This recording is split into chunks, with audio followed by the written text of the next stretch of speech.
I think two things. I think stabilizing the workforce is incredibly important. I think teachers need to feel comfortable that they're going to be able to come into a school district, carve out a career for themselves inside of their school, follow a cohort of students, get enough money to buy a home, raise a family, get married, have a stable life. It's what we all want, right? When we get out of college, it's some stabilization. And if they can't get it here, they're absolutely going to go somewhere else.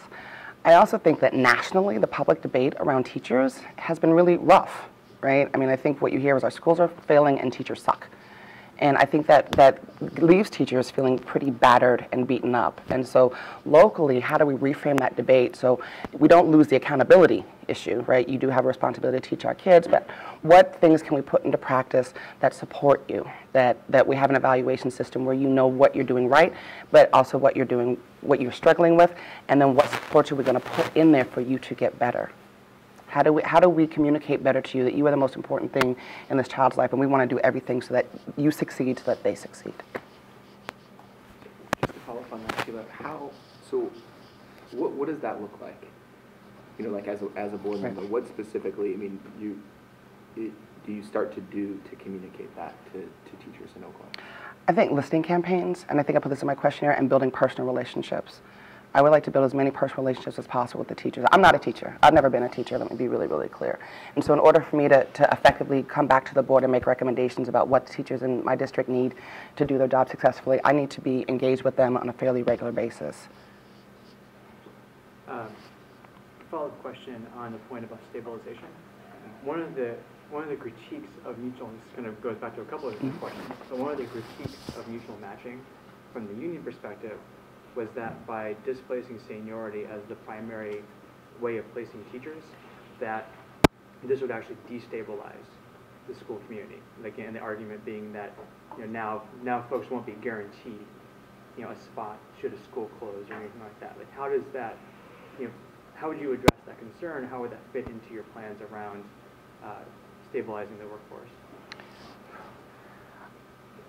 I don't know that I understand their argument, to be perfectly honest with you. I don't understand how just because you have seniority, you get to pick where you go, how that stabilizes the workforce.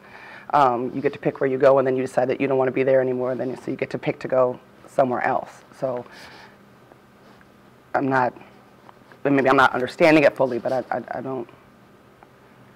I think stabilizing the workforce has to do with people, with good matches being made, and teachers being happy where they are, and principals and schools being happy with the teachers that they get inside of their schools. And I think that happens at whatever level of seniority you're at. Sure.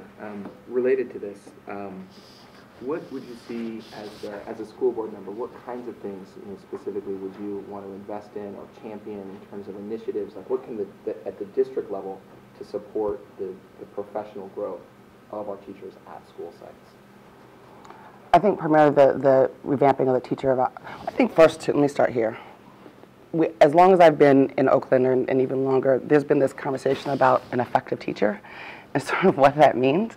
And so I'm very interested in as a school board member and how the district, how we can settle on what that means and create metrics that everybody can understand and agree upon about what that means. Because I say I've been hearing that word for 5 years, and still, as you hear about, people are still going, what is an effective teacher? So I think that's first and foremost, because until we can clearly communicate to teachers what it is we expect from them, then how can we hold them to any standards, and how do they know what they're supposed to be developing, and how do we then develop growth plans? And then from there, I think essential to our district is a comprehensive, transparent, and robust teacher evaluation system.